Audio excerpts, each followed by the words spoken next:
Hey guys, Dave from Nerdarchy, for nerds, by nerds. And today I'm hanging with a very special guest.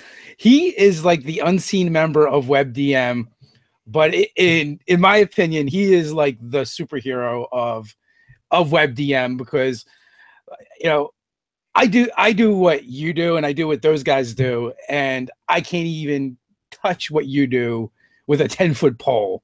Like, your work on WebDM is so amazing. Jim and Pruitt are awesome, but you just take them up to the next level. I Well, got thank you, Travis David. with me here today, guys. Thank you, David. That's very nice of you to say hello, everybody. It's a pleasure to be on Nerdarchy. Oh my God, I'm on Nerdarchy with David Bryant. This is Uh, insane. well, we got to hang out not that long ago. We You were in New York on some business, and I happened to see one of your posts on Facebook, and I was like, "Oh my God, Travis is in New York." I know. And it's like a couple hours up the turnpike from me, but it is a hell of a lot closer than Texas. And I was just like, I reached out. How long are you going to be here? Do you got any free time? Let's do dinner or something. Let's hang out. And it was good times. We had a great time. We had soul food in Harlem with We David with did. Nerdarchy, WebDM, and Broke Bread. And it's just surreal, man. I've been watching your stuff since well before we started doing WebDM, and I'm a YouTube junkie. I've been on YouTube for a long time, and so this is just so cool to be on Nerdarchy. I'm starstruck. It's uh it's awesome. And I was digging on all the cool toys Travis has in the backgrounds because that's kind of like your jam, right? Like you've done role playing games and different games and stuff like that, but you're a collectibles guy at I heart. can't help it. I can't fight it, Dave Bryant. I can't. Every time I think that the toys, every time I try to get out, they pull me back in. I'm nerding out today on Nerdarchy. I'm not afraid. Here we got a lot of cool. I've hung on to a lot of cool stuff, and I'm just big into collectibles. I like following the world behind it and how expensive it is now to make them, and how kind of I can't help but think about how kind of precious the really good ones are. There's a lot of really cool stuff going on in collectibles right now, and yeah, I can't fight it. Toys, baby, nothing wrong with Nice. that. Yeah. And you just turned me on to a news source, which I'm not entirely sure how I feel about it. Oh, it's get you Uh, in terrible trouble, Dave. Don't go there. it's awful. Guys, what Travis just did is a travesty, Or get really. you into terrible. I do this all the time to people because I'm Uh, like, oh, what do you like? Like, what are you into? And if you're a big fantasy fan, let me just if you haven't seen the Mythic Legions by the Four Horsemen, you know, it'll just make you cry. One of these days they're going to do a dragon, right now, and I am it's screen going to be five hundred sharing. dollars.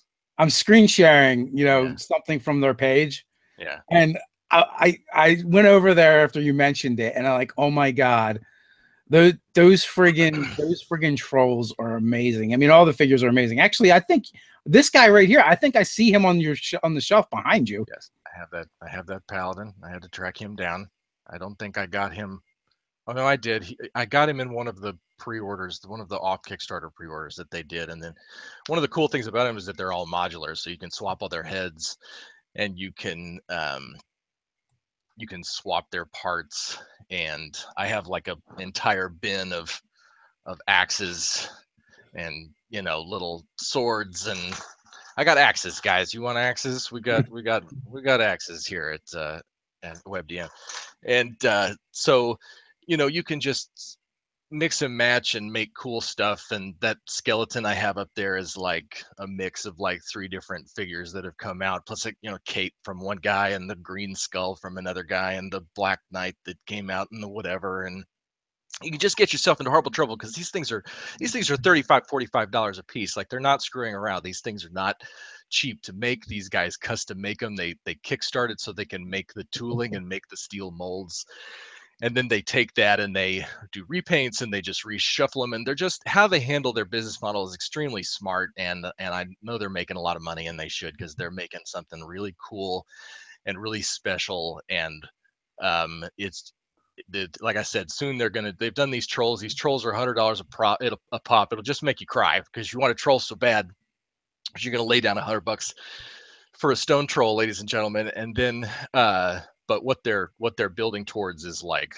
because everything's 112, so they're doing like ogre scale figures in the next wave. So it's like basically like a big orc, and that's the one I'm going to buy. They've done orcs that are like the same height as everybody else, but they've got ones coming out here in their next pre-order that's like, it's still 112 scale, but the guy's like 10 inches tall because he's a 10-foot orc, and he looks like he's going to kick the shit out of you. And so I'm looking forward to those. And then they'll eventually do like a dragon. And you're going to tell me that you're not going to look out for the Mythic Legions dragon? It's part of the appeal of it is that they're not licensed. Part of the appeal of it is that they've created their own IP that is sort of broad fantasy that has this huge appeal unto itself. It's just the sculpts are really smart and the tooling is really smart, and how it's just anybody who's into marketing or making money online should look closely at what the Four Horsemen are doing, because they're just slaying it, and they've been doing it for a couple of years. This stuff is awesome. This turned into a commercial for the Four Horsemen, which is fine, which, by the way, is completely fine with me, because they need to. Ivan wants to know, but do they make dungeon pieces so you can make it mega dungeon? If they did, it would cost you more than Dwarven Forge. The one, that's the thing about 112 scale, is the thing about 6-inch action figures is, if you're committed to the scale, you're committed to the fact that there will never be a really awesome playset. There will never be a really awesome diorama thing that isn't super expensive, because you're not talking about GI Joes. You're talking about like, no sir, we are 112 collectors. We are not ashamed of it. We like Marvel Legends. We like, damn it, we like what we like. It's what we buy. We've spent the money. We've invested. I bought 6 $35 action figures, and I wasn't screwing around, and so. They're not dolls, they're action figures. You're damn right. My goblin's not here yet. When I get the goblins in, I'm looking forward to it. Anyway, there's some cool stuff. I'm into articulated icons. They just put out their series of ninjas. There's some really cool stuff there.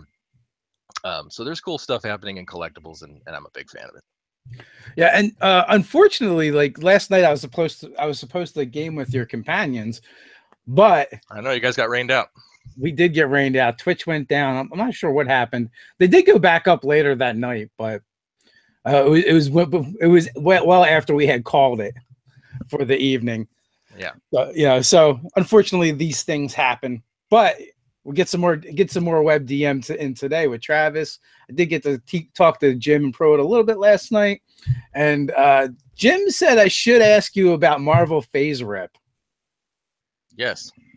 I have some show and tell here today, David. Show and tell, nice. I have my Marvel superheroes. I'm a huge fan of the TSR Marvel superheroes and the Face Rip system, and could go on at length. It is badass in every way, and the source books for it. As soon as you start quantifying the Marvel universe, this is one of the reasons why Jim and I get along so well, because as soon as you start to really take a hard look at something like the Marvel Universe and lay it all flat in front of you the way that the TSR Marvel superhero source books attempt to do, it's crazy. Just crazy things start happening. The books are amazing and so much fun. And then as a kid, I couldn't figure out. I rated all the board games in the house and gathered up every 6-sided die I could find, because I didn't know about percentile dice. I didn't know about D8s or D20s. I didn't have any friends in 5th grade, 6th grade who did any tabletop gaming. And so I would look at the back of this book and go like, I don't understand. I have to roll all the D6s that add up to 100. I have to rate every Monopoly game in the house to get to 100. And so I didn't get it until years later. And it's one of the things about WebDM that I really enjoy, because in my opinion, WebDM and shows like WebDM and Nerdarchy and these shows are there to help people who don't necessarily have a peer group who knows what a D20 is, so they can go, no, actually you need 2 D10s. That's what these are. You're going to go here. You're going to go do this. And so anyway, that's a great point, that you bring up, that like nowadays people can go to the internet and go, oh, you didn't have to they don't have to try and figure out that now. They don't have to rate all their board games for D6s to figure out how to get to 100. Yeah, they can just Google or go to YouTube and go, how do I play X game? right. You've And got find friends now. tutorials. Exactly. And it's one of the things when I get to do that with WebDM, when I get to kind of walk people through, when I get to use what I've done, what Jim and Pruitt have done, and what I've got of Jim and Pruitt, to tighten it up and really teach you something about how to play the game, and to kind of, I think Jim and Pruitt kind of drag some of the pressure out of the game and drag some of the um, pomp out of the game, and some of the fluffiness and the intensity, and sort of bring it down to a level where if you're in East Jesus Nowhere and you want to gather up your friends and do this thing, you can do that without having this sort of expectation for it to be some incredible thing. It's like, no, we're going to fight goblins this afternoon. That's what we're doing. And I'm going to help you do that. And so I didn't have that. So when we played the Marvel Superheroes game, what ended up happening was I read a lot of these books. I'm a big fan of just the books themselves, and the TSR Marvel Superheroes is definitely one of. I brought one. This is the one I wanted to see if you guys, you seen this, David? Ultimate Powers book. That's such an awesome book. This is the best. This is the best one. I have two of these. That's how much I love this book. And this is not a cheap book. I got it back when you could still get it for. We just had someone break into the chat, and I'm not sure how they got, or into the live chat, and I'm not sure how you got there, Lavoyer. How dare you? Anyway, I love that book because it's a, like I said, it's as much like a source book for, like, if you're any kind of writer, or if you're any kind of, creative individual, or just someone who likes craziness, um,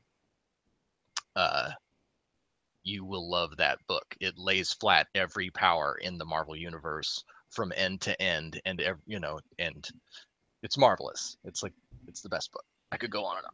It is a beautiful thing. Yes. It is a beautiful thing. But you guys are playing it. You guys are, like, right now actively playing it. You like We it? are. Professor Bill has run a game for us, which is awesome. And basically, the game started off as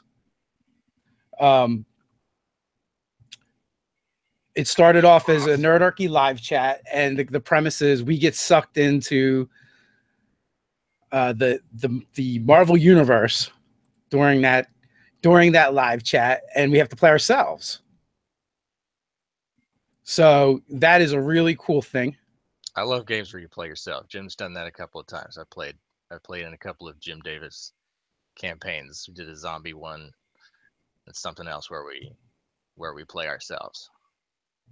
It is, I like it. I like it in, I want to say, in measures. Like, I wouldn't want to do it all the time. Every once in a while, and very specific games are good for that. Mm-hmm. And the one we're running now is a really something I really enjoying and digging on. And Bill has done a great job with it. So, like, we didn't spend too much time getting through the point where, figuring out what our powers were, because, like, that's, and what we could do in the game. That part is the part that can get old fast, depending on how it's handled. Mm-hmm. And I find it a little bit harder to role play myself than I do a character, if that makes sense. But it's the weirdest thing. The last game I ran was in, like, 2012 or 2013, and I ran a mutants campaign, and there's a series of Marvel CSR source books that are like you versus the Sentinels, and you basically do like a Days of Future Past type thing, and I did a whole rewrite and had a whole fun idea, but I let them run wild with their powers and really do the random tables in the Ultimate Powers book, and pick 4 or 5 powers, and it got out of hand very quickly, and you can get completely carried away and create, like, if you have, and especially if you have very intelligent people who are going to make those characters, you're going to deal with mutants, and their abilities get out of hand very quickly. And we only did it 3 or 4 times because it basically wasn't sustainable. They're just going to roar through anything I threw at them. And, you know, it was one of those things where it's like, good, I got my Marvel superheroes, it's out, like right before I got married. Like right before I got married and had kids. I was like, all right, look, we're all going to play next 3 Fridays. We're playing Marvel superheroes. Okay, I just got to get it out. So I figured out how someone broke in. Some bonehead sent out the wrong link.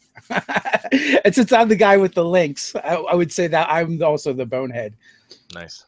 Over 100 of these live Cheers. chats is the first time I did it. So, hey, yeah. By the way, 100 live chats. Yeah. This is 101 for us. So, but they go by quick. We do a lot of them a week, so it's cool though. It's fun. It's having different people on here like yourself, and you get getting to engage with all the fans, getting to have them hop on here and kind of talk back at us a little more instead of just where we're putting out videos and they're just commenting to the videos and we can comment back. That gets overwhelming fast, as you guys very well know. Mm-hmm. Especially you guys, because you guys probably get so many comments. You guys get like 30, 40,000 views on a video. It's crazy. We had a good week too. I'm crazy about the numbers. I watched the numbers. You know what? This guy knows what I'm talking about. You know what's up. Yeah. Oh yeah, I'm all about the numbers. Sure. Yeah, but back to Marvel Phase Rip. Yeah, Pruitt was saying how overpowered that game had gotten. That was ridiculous. That's Marvel Phase Rip is actually how I got into reading comic books. Oh, and awesome. Reading in general, really. Because RPGs were the gateway to reading for me. First with comic books, and then eventually with novels. But my friends and I were playing a game, and like my one friend picked Thor, and someone was the Hulk, and someone grabbed the Silver Surfer, and I'm like there's nobody left to contend with these guys. But then I found like Box and Sasquatch from Alpha Flight, and so I started reading comics, with Alpha Flight, which is kind of obscure. That's awesome. John Byrne. It was, and I remember, John Byrne, and I remember going to the comic book store, and the guy, I even remember the guy's name that used to work there. His name was Scott, and he had this he was a skinny white guy with glasses and had like this afro, right?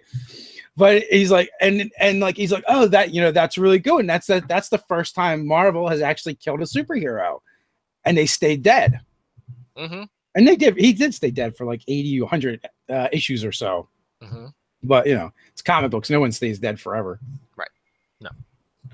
So, so that was my gateway drug to reading. That's awesome. I just think they're just the best. The books, just the format, what they are, it's magical. Like it's a very special thing, whether you play the game or not. They're marvelous. One of the things I found remarkable is how pristine your book looks. Did you go back out and find those, or did you still have them stashed away somewhere? Which both the last two, the Marvel stuff. Yeah, I went. I still have my childhood books. I've got like 3 copies of the advanced box. I didn't have the beginner box as a kid, which the yellow set. And if you know anything about this, you know that the yellow set basically explains the damn game to you. And the advanced set is really there to build on top of it. And so that's the other thing about just having the advanced set is it doesn't 100% tell you how to play the game. There's a book in the beginner set that's like, this is what this is. And I didn't have that as a kid. So I was really lost with like what I was able to actually get on trips to Golden Apple Comics and the mall bookstores. The mall bookstores, by the way, would carry TSR Marvel, and it was a very special time. And Walden Books, B. Dalton. Oh, that was the only place I knew to get stuff when I was a kid. It was so cool. All the second edition books all sitting there. I brought my show and tell. I brought my second edition Monster Manual. This is the actual only D&D book that I actually had to track down and get, because that's like the coolest book in the world. That's one of those things where you're a kid, you look at that and you're like, if I touch that book, like someone's going to show up and tell me that I shouldn't be touching that book because that book is just way too cool for me. And I am just intimidated by that book. And as soon as you get a good look at it, it's a fucking wonderland. It's marvelous. It's It's full of ideas and Remember crazy, when they came out crazy with the stuff. binders? I think the binders came next. I don't know the binders. The That's binder, and like the first one like had like the monster manual in it, and then I think they were going to sell the sections, and you would just add them to the binder. oh right, right. Yeah, no, I didn't have the binder, but I know what you're talking about. Now screw that. You need that. This is the white hardcover. It's a very special book. It's one of those things you're like, what is that? The second edition art and the second edition art design, and just the presentation of it, just even outside of like my understanding was I played second edition with Jim and Pruitt, but my total experience with it is the art and the covers and just the whole design that they had in that era of TSR. And it's marvelous. It's a masterclass in high fantasy and ripping off our of oh my god, What? Frank Frazetta, ripping off Frank Frazetta left and right, and it's beautifully done. It's beautifully done. Yeah, there's always there's going to be something special about the art. I mean, and that's probably why they're doing a documentary on it right now. Um, Brian Stillman in New York, out of New York, and Seth Pulowski, I think his last name. I'm probably butchering his last name. And Kelly Slagle, they're working on a documentary now, and they've like interviewed everybody that's even come anywhere close to touching D&D art, and it's cool. They've got like all the like old school first edition artists that they could track down. They're still with us, and all the way up until modern day. So they've got so much footage, and every time I talk to them, they're talking about, oh, we got to talk to this person and talk to that person, and Kelly, and I can just see Kelly looking, daggers at them as they say it, because she does all the editing and stuff. So there's just like so much footage is probably going to get left on the floor. I'm gonna watch the hell out of that. Yeah. Well, have you seen Plastic Galaxy? No, but I've come across it and I haven't sat and watched Plastic Galaxy yet. That seems like that would be something right up your alley. I really want to see that. And there's a toy show coming up on Netflix called The Toys We Had, or the toys we I don't know. Toys We something. There's a toy show coming up on Netflix. People are starting to come around to this collectibles thing. Let me tell you something. You go to bigbadtoystore.com. I don't mean to plug them, but I will, for the simple fact that you can go and look at people making money right now in collectibles, and there's a lot of money being spent on collectibles, and the pre-order business. There's a lot of money being made on the aftermarket in collectibles, and you don't have to do too much looking to watch how much money people are making on the back end on NECA figures and Mezco figures. And there's a lot of really interesting stuff happening and a lot of money being made in collectibles right now. And I can't help it. I've had the bug for a while. we have a couple of trolls. We have a couple of trolls in the chat. Oh great. By the name of Jay Pruitt and Jim Davis. Oh no. Travis hates D&D. Absolutely hates it. Okay, we're gonna deal with this today. By the way, I'm glad this got brought up before I brought it up. I hate D&D. How dare you? There's this rumor going around, David, that I hate D&D. Is it true? No, I don't hate D&D. I love D&D. I have all the love for D&D in my heart. What they misunderstand about me, David, and I'm going to look right to the American people right now into the camera lens. What people misunderstand about me, David, is that I feel that it is important as an editor's job for the show, the YouTube channel, WebDM, for the editor to basically maintain a level of how much they give a shit about D&D at about 50%, right? Like just how on the throttle, how much do you really give a shit about D&D just functionally? And I keep it right in the middle. And for me, that's how I approach the cut to WebDM. If I'm checked in and if I'm invested and if I'm listening in what these guys are talking about, then that's the path that I follow through the conversation. They'll do like a 32-minute conversation and I'll turn into 28 minutes of all killer. And I also find ways to steer the conversation and even it doesn't happen often, but use like shuffle the conversation around in big or small pieces to create a through line that I find is more approachable for as broad an audience as possible, and that communicates to the audience without very indirectly that there's an editor here and there's a considered approach here and there's someone behind the wheel, and we're going to show you these guys' conversation in such a way that you're really going to be like, oh shit, and elves, yes, and then what happened to the elves that you in a game that you played when you were 19? Jim, please tell me more about that. Like, if I'm connecting with it on a certain level, then I know something good is happening, and that's sort of my editor's instinct that I take through the show, and it's something that I really enjoy doing. And so what ends up happening is people think I fucking hate D&D. Let me tell you something, David Pruitt, Nerdarchy. I love D&D. I don't have a ton of ideas for D&D, and I play the same character every time. And that's why I like D&D video games, is because I can see it. Like, I love, and Corey and Pruitt and I, one of the other nerdy things I did before I got married was sit down and play through Baldur's Gate 1 and most of 2, or at least a huge chunk of 2, the front of 2, because there's this big thing at the front of Baldur's Gate 2, and then you get, I think I'm remembering this correctly, and then you get through it. Anyway, we did that, me and Corey and Pruitt in my apartment when Pruitt and I lived together, and it was amazing. I love D&D. I love D&D. I just, what I'm hearing is Yeah. you bring order to the chaos that is Pruitt and Jim Davis. Yes, I do. And I enjoy it very much. I don't know why, but Jim wants me to ask you about Werewolf. I have a book with me. I brought my Werewolf book. This is Werewolf the Apocalypse by White Wolf Games. I'm gonna say 92, 93. I don't know. Who knows? All I'm saying is I love that game very much. I had quite a campaign going in Werewolf the Apocalypse. I had a setting, and I played the hell out of it with, I want to say what's up to my boys Josh and Jesse, who played my Werewolf campaign.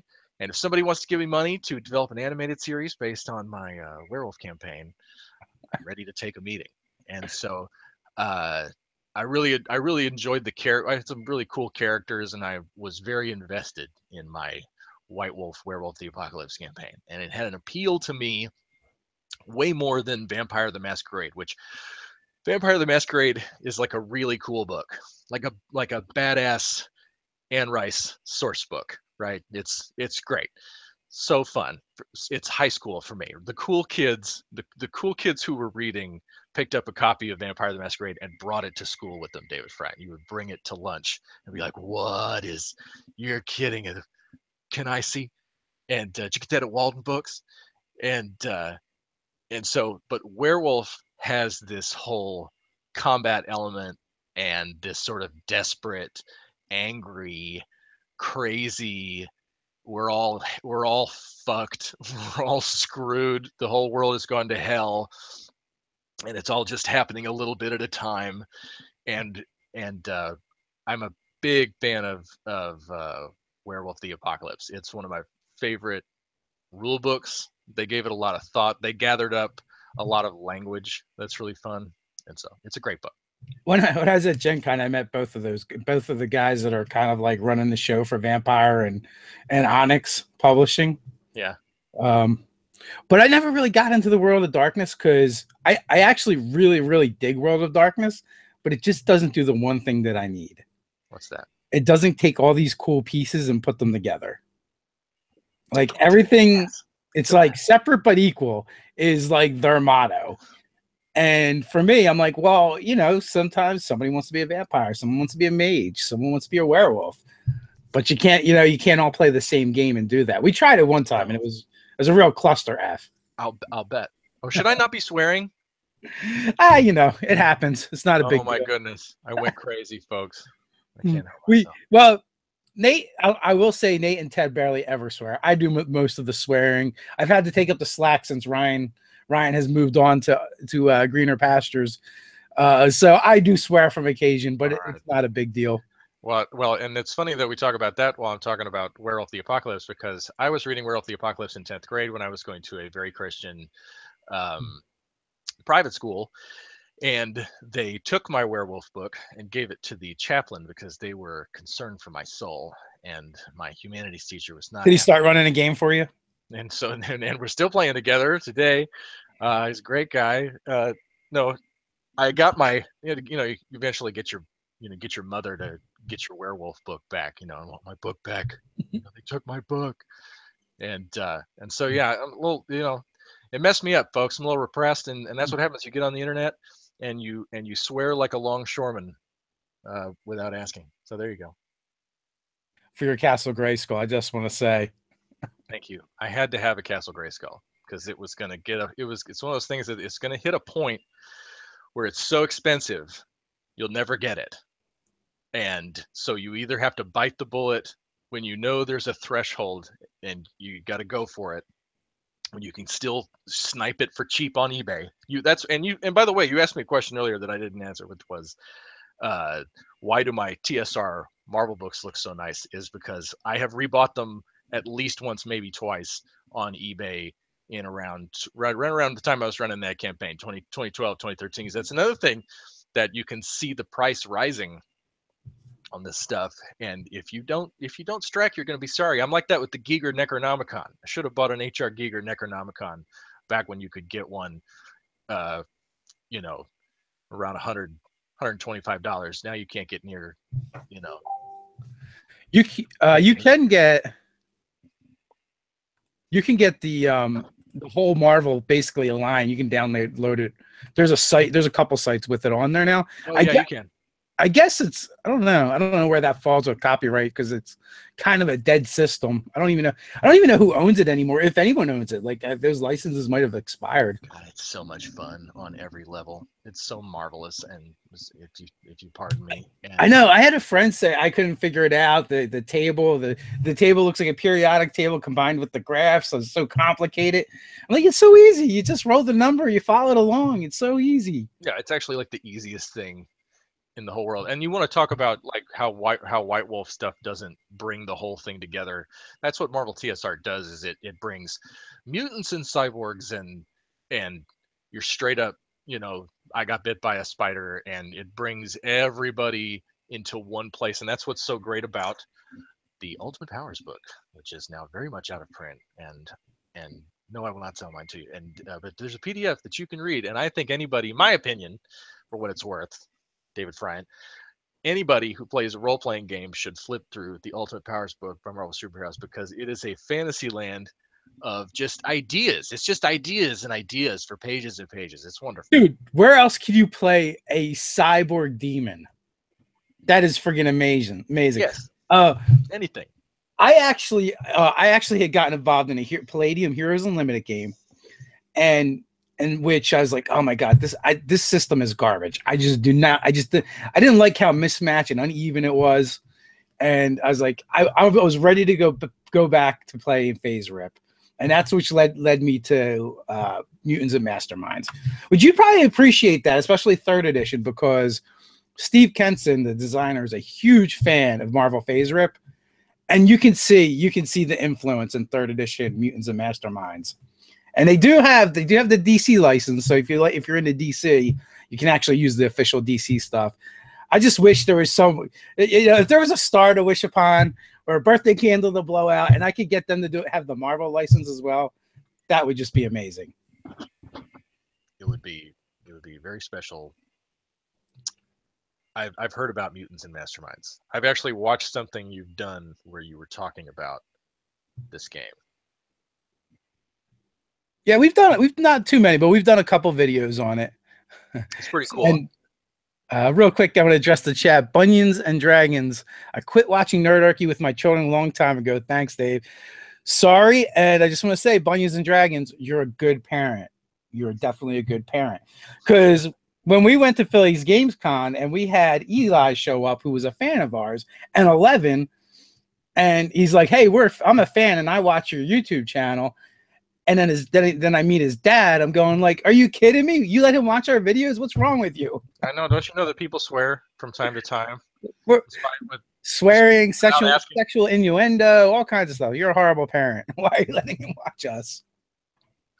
We work a little blue sometimes here on Nerdarchy, folks. We can't help it. We let Travis on, and he just So he yeah, lost no, control. you're right on par with like me or Ryan. Okay, all right. I'm So gonna so I'm gonna it's try and fine. watch. I want to say what's up to your brother. You're another guy with a little brother just like me, and Ryan's around on Facebook. What's up, Ryan? Yeah, yeah. He pops in some time to time. He's also he's gonna be starting his own YouTube thing soon. That's It's great. like Dream Syndicate. It's just really long, weird name. But I love it. he's actually into art dolls kind of and doing three-dimensional illustrations where he makes these dolls, builds like a diorama and then photographs it. Oh, cool. So so he wanted to get back to that. That's where that's one of his real passions. He went to school for art at the University of Arts of Philadelphia, and it's just impossible to do Nerdarchy, work a full-time job, and try and launch an art career at the same time. So he had to make the tough decisions. I really was wondering about what the circumstances of his exit are. I've heard you talk about it before. I'm so glad that he's gonna want to live the art life and gonna go do it. That's exactly what he should do. He should, if he hasn't already, I'm sure he has. He should. He likes that sort of thing. Photograph things that are reflect real life and are smaller than such. Marwin Call is something I'm sure he's seen, and I would also say that the Nutshell Diaries are coming to the Smithsonian, and you guys live on the East Coast, and they're gonna put the Nutshell Diaries in the Smithsonian. And if you got to check that out if you're into miniatures, and they're like real crime scenes. Anyway, Nutshell, you can Google it. Comic Book University. I would drop my comic book channel if I got hired to write a new licensed Marvel superheroes role playing game. I think many of us would. That would be a lot of fun. I got so mad at that one with cards. They put out one, and I was like, "Oh wow, a new Marvel superheroes role playing game." And they're like, "Yeah, everybody has powers cards." And as soon as I maybe so mad, as soon as you tell me that my web shooter is a card or some crap like that, no. There's been several attempts. Wasn't there another one that what there? No. I feel like there was like three versions of Marvel superheroes. Yeah, there's at And least there was one after the one with cards. I'm missing a whole chunk because then I went off the grid completely as far as role playing games was concerned. After um, they started putting all the White Wolf stuff back out, and D&D fourth edition was coming around, and I jettisoned completely. I was done for a while, and now for the last 2 or 3 years, I've kind of been obviously they sucked you back in. they are. And it's cool. It's a great time. I love how popular D&D is, and I like hearing about And what. Weiss was the last Marvel superheroes license, and they had I forget what the engine was because they I think they used it for different games as well, but I never really looked into it. Ah, Oh, Paul Lynch, do you work full time as well as Nerdarchy full time? Paul Lynch, I do not. I actually used to do highway work. I used to do heavy construction, and I would get laid off every winter. So this winter, when I got laid off, I just asked my boss to politely not call me back, and I'm doing Nerdarchy now. that's So great. that is why for certain things we have to panhandle the internet even harder than we have in the past, like going to the LA trip.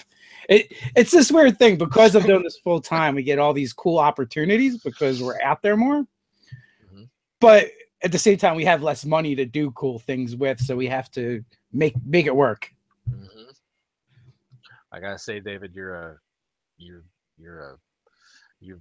I've watched Nerdarchy turn into something in the last year and a half that I think is really really powerful and really important and really unique to you guys. And this live show is a huge part of it. Like what Nerdarchy is now compared to where you guys were when I started watching it 3 years ago. I mean, it was always fun and it was always interesting, but like you're carving inroads into the space and becoming an influencer in the space in a really cool way. And it's awesome to be on your show, and it's awesome to have a friendship with you and to connect with you, because I just can't believe that part of what WebDM has led to has been these really cool relationships with you and Cody Lewis and Andrew Armstrong and what's going on with Saber Dice, which I think Saber Dice is this really like special, funny as hell, crazy thing that's going on right now,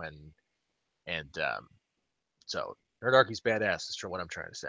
Oh, well, thanks. Well, I find the cool thing about doing Nerdarchy, and you guys you're gonna, as you branch out more and get less self-contained, you're gonna find the cool thing about doing with DM is meeting different people and meeting people, that are doing fun stuff in this space, and maybe people that you looked up to and idolized before, and now in some ways they're becoming our peers.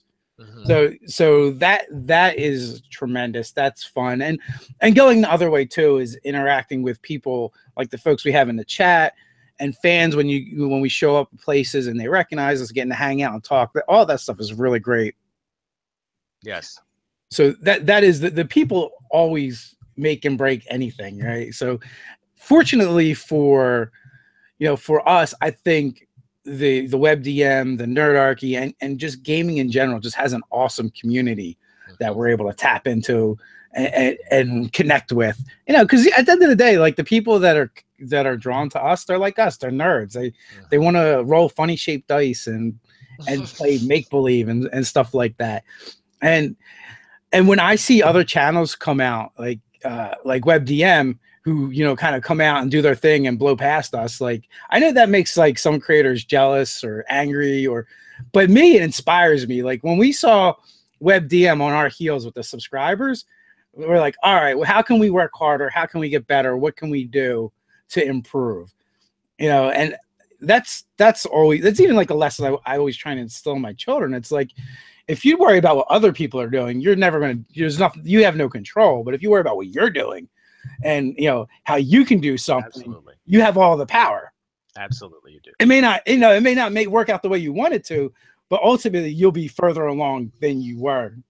So like for Nerdarchy, like some of the next steps are probably like, I'm considering taking like video editing courses, or paying someone to come into our space and go, hey, this is what we have. How do we, what can we do with it? That kind of stuff is probably like some of the things are probably in the pipeline for Nerdarchy as far as the YouTube channel. I would love to shoot with you. I would love to shoot a weekend of videos. I would love to get together and put 3 cameras on Nerdarchy and WebDM in various combinations. I would really enjoy doing that, whether we did it on the East Coast, whether we did it in Texas. That would be so much fun. We do WebDM in big chunks, and I've got a long background in video production, and so it's the work of that's part of what I took on when I started doing this. Is I do the work of 2 or 3 people to make WebDM what it is, and I'm willing, and not even willing, it's my absolute pleasure to have the opportunity to do that, because not everybody in video production has a subject like Jim and Pruitt. They know their stuff on a level and have a background that's so deep that there's already a chemistry and there's already something to watch, and then I amplify that with how I approach the show. And that's why I only do 1 show a week, and we've gone back and forth on whether there will ever be more than that, and I don't think there should be, because there's something kind of precious about it, and I put a lot of work into the show. And so I forgot what my point was. Something about it be you do a lot of jobs, wear a lot of hats, and I do. You want to shoot us all together. I would love that. Yes, that's what I was saying. Yes, I would love to get together. Well, that's why I had Cody Lewis down just as soon as I could, just as soon as there was somebody nearby who I could put with them. I thought it blew the show open. I thought that the Taking 20 episode was so much fun, and it was so. That's what I'm saying, is it's so fun to connect with people, and yeah, we've got to get together and make something. Absolutely. So we usually do a roll call here, and they're chomping at the bit. They're like starting it without me because I haven't started it. We usually do it like halfway. Yeah, guys, hit me with your roll call. We'll chat a little bit. Someone asked, Cambot. Somebody asked, who was it? Somebody asked who started Nerdarchy in the chat. Abraham.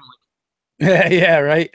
And so Nerdarchy, oddly enough, Nerdarchy was, I wouldn't say Nerdarchy, I credit starting Nerdarchy to my brother Ryan and a good friend of mine, Larry Rivera. You can find him online with Enter Shaolin and Enter Tai Chi. He does he teaches martial arts online essentially.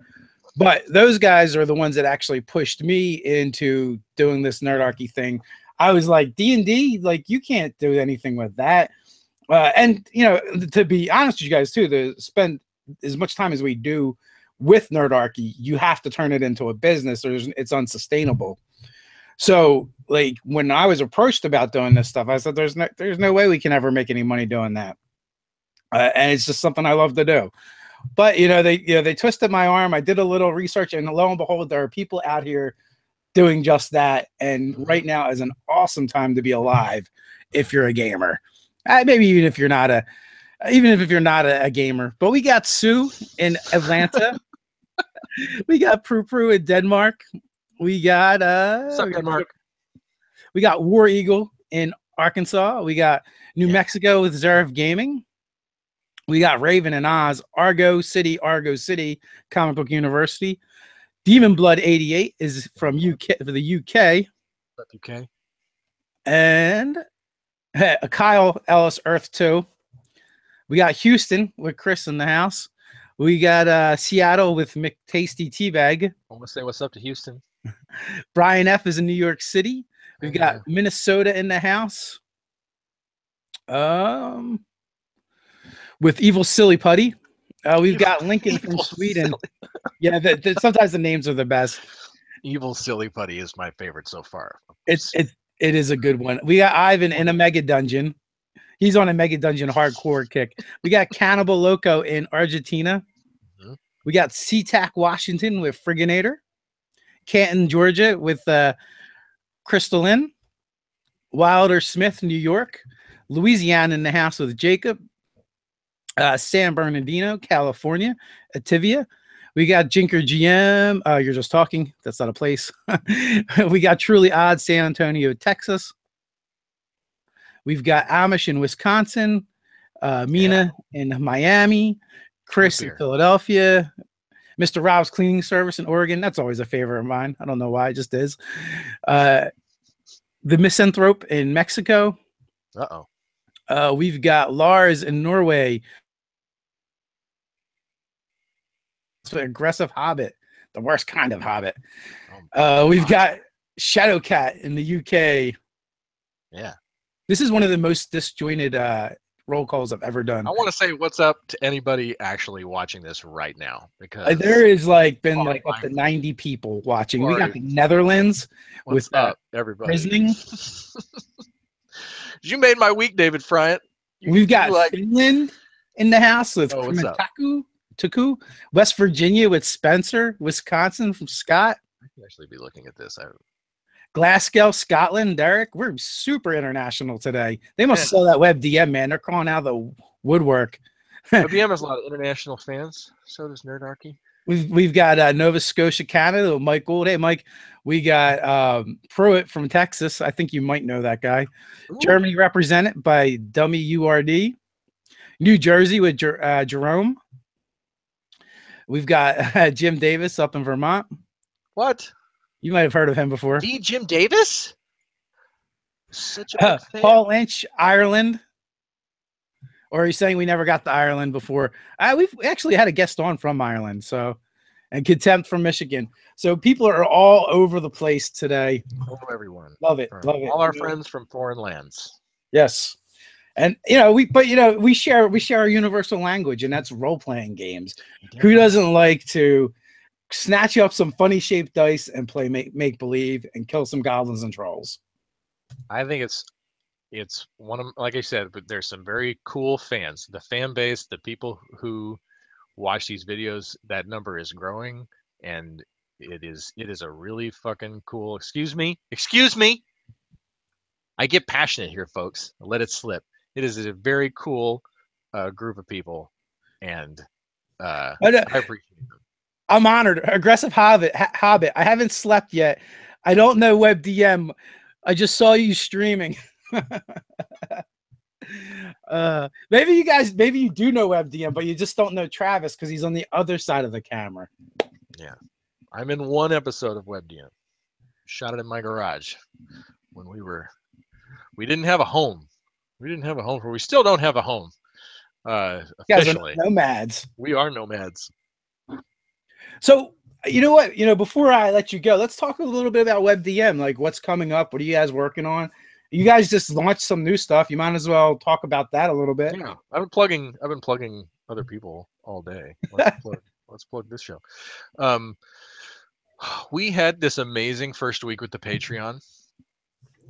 We launched the WebDM Patreon a week ago Monday, and we have just had this incredible response, and it's just been really humbling and awesome and exciting, and it's something we've been working on for a long time, and something that just even psychologically to have a Patreon for WebDM was something that I really had to think carefully about, and how to monetize WebDM is something that Jim and Pruitt and I talk really carefully, and often about, and we just had an amazing response, and I'm trying to build a really cool relationship with the fans through the $2 Patreon tier. I'm doing behind the scenes screen grabs of my editing. I'm doing like before and afters. I'm finding like little outtakes. I'm finding little videos to make. I'm really working hard. I'm a big fan of like Red Letter Media and the shows that really where the Patreon is really built around sort of peeking behind the curtain and checking out how the sausage is made with the show. Like that's what I want to do with the Patreon tier. So that's what we're doing. We just did a show on elves. That was yesterday, and we had a great day on YouTube. We had a great day on Reddit, and very happy with how the elves show has been received. That show sort of represents the end of, I don't know if it's season 5 or 6. I need to like count the WebDM sort of eras, because we've shot like 7 or 8 times over 2 years, maybe more than that. And so this is sort of the end of this era of shows. We're not in that dome anymore. We're in a different, we got to shoot in this awesome place here in town. Very lucky to be good friends with Meredith Johns here at Hogfly Productions here in Austin, Texas. They did the special effects makeup for for Grindhouse and Machete 1 and 2, and she just did The Sun, and she's just for TNT, and she does a lot of Rooster Teeth stuff, and this blood war thing there, whatever that is, thing coming up that they got going on. And we got to shoot over there in their studio and had a great time. We'll say what's up to Meredith. She's just an awesome human being, and we love Hogfly Productions. So they gave us sort of a safe spot to land on and shoot an awesome batch of shows. So that's going to be the next 8 or 10 weeks of WebDM is what we shot in late July here in Austin. How long are your shoots? We will shoot for 2 days from about 8 a.m. to 4 p.m. I'll set up on a Friday evening, basically Friday afternoon evening. I'll get everything set up at the location and going. And then Jim and Pruitt kind of land at 8 a.m. and we are rolling by 8:45 at the latest. And we do a show and a half every hour, except for when we break for lunch. And we keep it really tight. The guys are pretty prepared, and I'm running 3 cameras simultaneously solo. So I've got a lot to pay attention to, and I'm running around behind them. When you're watching WebDM and you're watching them talk about goblins, I am pacing behind the camera, trying not to distract them while I keep an eye on 3 cameras running simultaneously and the sound that we're recording. And so, yeah, we shoot about 8 hours a day for 2 days. Lavoyer says you should bring the guys different shirts. Give the Yes, it's time for new shirts. I want to be clear about this. I bought Pruitt a new shirt when I was in New York. Pruitt has a very exciting new shirt in this upcoming season of WebDM, which is going to wear it through the whole entire season. I think that's sort of right. Yeah, he should just wear that shirt. Look, that's what I'm saying. Is we only shoot a couple of days. We do 1 set of shirts on Saturday and 1 set of shirts on Sunday. And so, yes, it creates the illusion that these guys never change their clothes. But you know what? That's just not true. They do change their clothes. Wait a shave minute, and shower. is perhaps that's something the people get to see in the Patreon behind the scenes that actually Yeah, modeling. that's that $2 Patreon tier. Is you get to watch Jonathan Pruitt We did the take same his clothes thing. off. You know, we shoot 5 to 10 videos. Like for the summertime, we took a little bit of a break and we dropped down to 5 videos a week. Oh my God. And so we haven't even, I'm so glad we're talking about this because you guys just do so much material. You guys we figure we can't do it well. What can we do? We can do a lot of it. It's a shotgun approach. And unfortunately too, like for most people, YouTube really does reward that. Oh my God. Are you kidding? It's the fact is you've always had a fan base. The quality has always been there. It's not a conversation about quality. It's a conversation about the ability to produce a quantity based on the goals and the considerations that you have made for the material. The fact of the matter is you guys were like, look, I want to I'm about to say the F word again. I want to be talking about D&D twice a day all the time. So if you want to talk about, you told me about this 2 or 3 times, is you're like, look, if you're looking for D&D on the internet, I want to be there. And the way to do that is to saturate. And saturate implies that it has worn out its welcome or strength or whatever, and that is not the case with Nerdarchy. If anything, what has happened in the last year and a half is this live thing that you're doing has added this other dimension to what you get out of Nerdarchy week to week. And now you guys are very relevant, you're very current, you're very topical, you're talking to these really interesting people in the industry who probably some of which otherwise wouldn't have like a forum to come on and talk about what they've got going on. And so there's a very unique thing happening like right here on Nerdarchy every week that is built on, in addition to the basement tapes that you guys have been doing for years now, which are awesome. Like they don't, like I've heard you say it before too, where you're like, look, we're going to do what we do. And what we do is we get in the basement and we crank out videos, man, and we kick some ass. And you guys have always had your completely unique approach to it. Well, and that's what's fun, and that's why it's so great. 100 viewers right now. Oh, 98. But that's what's so great about doing this, and being in this time and hour. Like sometimes people will come on and they'll say this or that, right, on the comments. They'll leave a negative comment, and they feel the need to tell us they don't like us or whatever. Oh, I love that like content.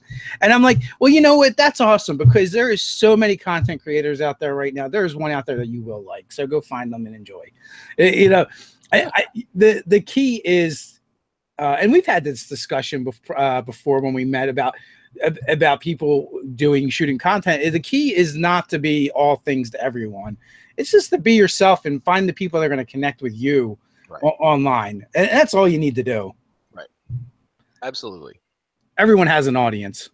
So this tabletop thing, like, it's as unique as the people who play it and the games that are played. I mean, it's not like the video game space where we can come on and play Minecraft for 6 hours. Like, if you're going to talk about D&D online, you really need to know, you've got to come at it in your voice and in your way. That's like, you watched Cody Lewis do that. It's such a recent example of someone who, in a year, you watch figure out how this is going to work for him, on his terms and in his voice and in the room. He's going to make this thing successful on his terms and in his voice. And it took him a little bit to find that voice specifically. And then when it happened, it happened. And that's a very cool example of someone who's Cody's on fire, man. Guys, if you haven't checked out Taken 20, check him out. He's on fire.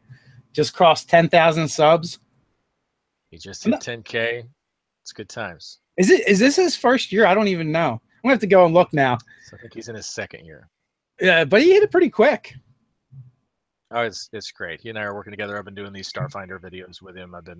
That's been my role playing experience over the last 6 weeks. Has been, I know what's up with Starfinder. Like, I'm hip. Like, what's up?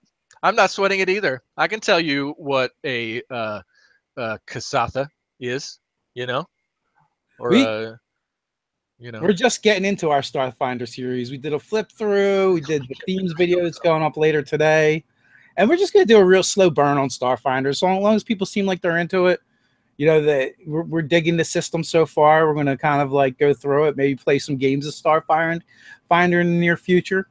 But it's a huge book. I think that before we go, I think that anybody who's playing Starfinder, as I've been producing, we're on video 16 of 28 Starfinder videos, me and Cody. So I'm getting a masterclass in Starfinder by the end of this, and it really is cool. I would say anybody who's playing that stuff, I hit my microphone. Anybody who's playing, I'm not used to this. Anybody who's playing Starfinder right now should crack open West End Star Wars, and they're just putting them back out in print. They're doing like a really nice double hardcover coming out here pretty soon of the West End Star Wars rule book. And West End Star Wars is amazing and awesome. And every time every time I cut one of these Starfinder videos, I think about how all the stuff on the edges of West End Star Wars could carry right over into Starfinder if you're trying to figure out more sci-fi ideas, particularly gear ideas. This weekend we're playing our non-canon Star Wars game, which was kind of like my son kind of was the impetus for that because he wants to play an Ewok Jedi, and so we're actually using the Fantasy Flight Games, which is a super crunch heavy game, but it does some really cool things. It's fun. Crunch heavy isn't like my thing nowadays, but pretty much if I have a group of people I want to play a game with and I don't have to run it, pretty much play anything. Just David, how old is the expression crunch?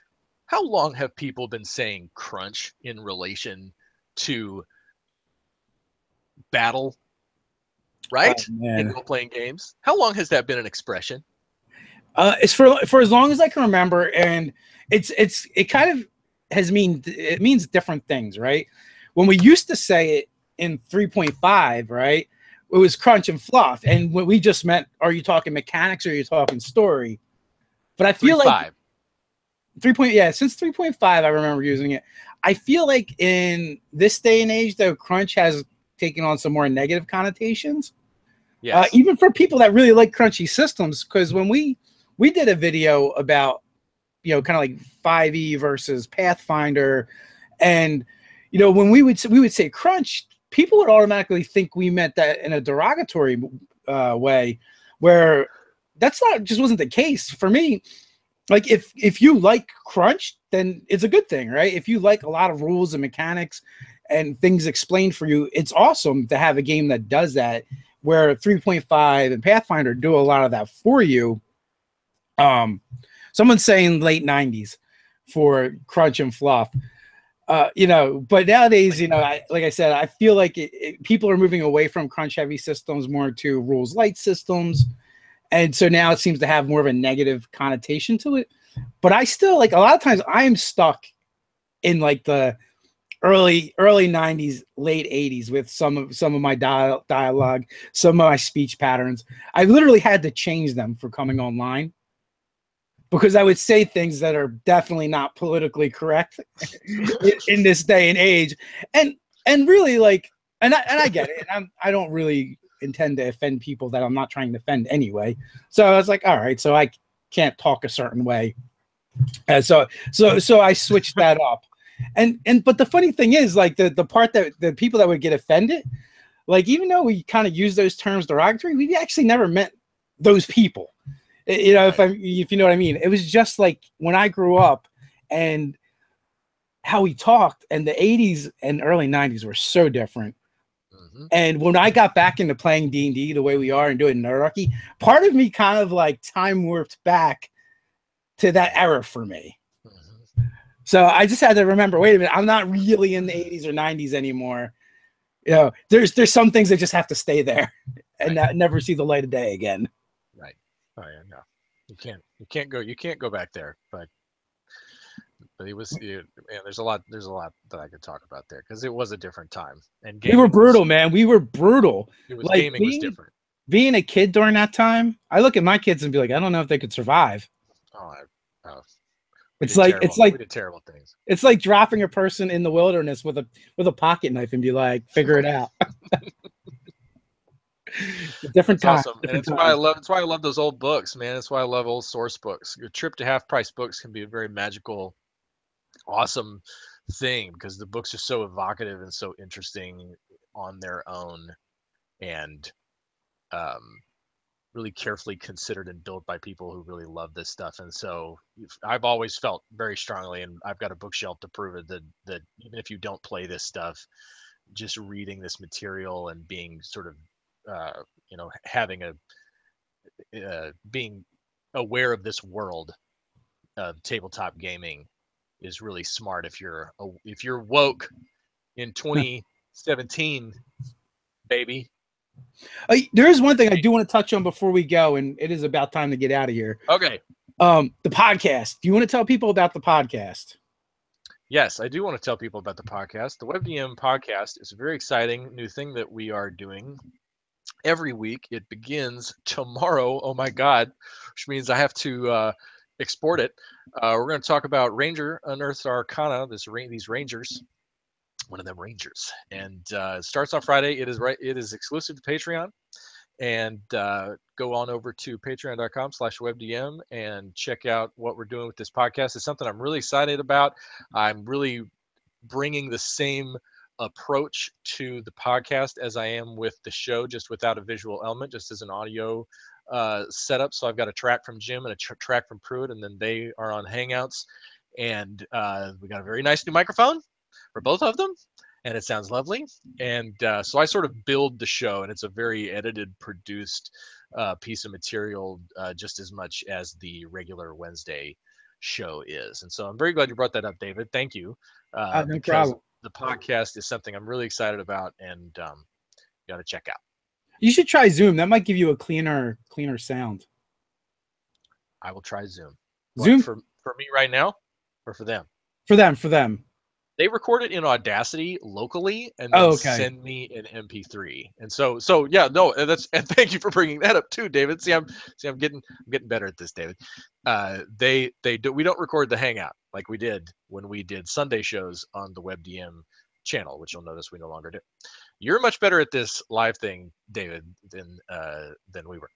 So I was. So this podcast thing is they record it locally and then send me MP3s, and then I cut them independent of one another, and it creates something that I'm really proud of. Like I'm really pleased with the show. And Jim is the one of us who listens to a ton of podcasts. He listens to a lot of podcasts. I listen to some podcasts, but not as many as Jim. And we have the Jim seal of approval.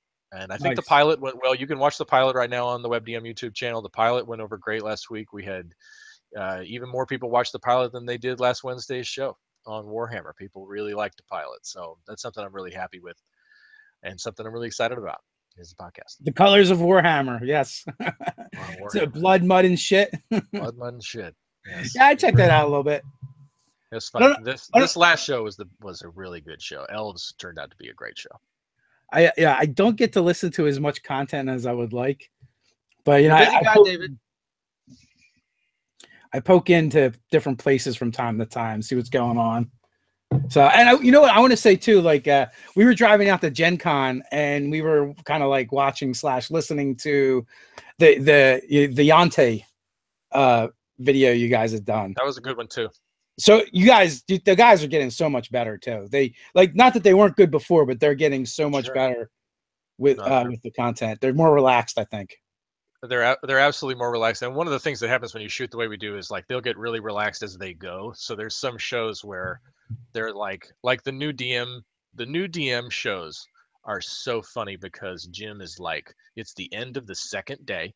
They're going to do 2 45-minute shows. And he's completely warmed up, sitting all the way back in his chair, telling you how to be a new DM. And it's one of my favorite couple of episodes. One of my favorite eras of WebDM is like it's 2:30 p.m. on Sunday. Jim has been at this for a day and a half, and Pruitt too. Both of them are as warmed up as they're going to get, and we're going to show you how to. We're doing a couple of shows coming up for new players spoiler that I'm really excited about, because they're like those new DM shows. They're really decompressed new players shows, and it's going to be fun. You got to shoot at least 100 videos to even get your feet wet a little bit. And I think that's the thing that people don't fail to realize. You got to shoot a lot of video in order to get comfortable and get with it. And I already know I know how your shoots go. You know, they're a little stiff in the beginning in the morning, then they get relaxed, and then they go straight to fuck it.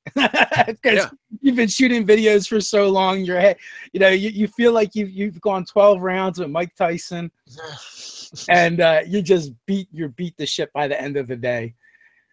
We've done it where we had to do 10 videos in a day, and man, I just want to put a shotgun in my mouth and pull the trigger with my big toe. I draw the line at 6. I find that anything, it depends on how long the show is, by the way. You guys, your shows are just a little shorter. But if you do 6 28-minute conversation, 35-minute conversations in a show, everybody's done by. Yeah. That's why we stop at 4. We try and break it into 2 sessions. That just makes it so much better. Oh, C2 to erupt. Did NerdWeb 20 Dawn game Twitch last night? No, we did not. There was something going on with Twitch, and Twitch was actually down. I don't know. They had the best message on Twitter for it though. They had the GIF from Spaceballs where the radar gets jammed. Yeah. So yeah, unfortunately, you know, we're just going to push out another week on that. Man, the Saber Dice thing is something really special. Like it is funny. It is crazy. You and Andrew are stealing the show. You and Andrew are we're trying, man. You're running away with it, and it's great because what Pruitt and Cody are doing really balances it out. You guys have such big characters. You guys have such big characterizations that you're both like absolutely committed to. That like the pot on your head and the whole bit. I was like, that's how you know this is a thing and it's up on its feet and it's got its own momentum, is like you tune in on the 3rd. Yeah, it's crazy that we had so many views on the first video that went up on YouTube already for a gameplay. That's tremendous. And I don't know, Travis looks a little frozen. So I think Travis froze out on me on the very end there. It's all right. We've been going well over an hour, guys. I want to thank everyone for hanging out. I want to thank Travis for coming on, and WebDM for hanging out in the chat as well. It's been a really great talking discussion. Sorry we didn't get into the chat more. I was in awe by Travis hanging out with me today, which was amazing. So guys, until next time, you know the drill. Stay nerdy.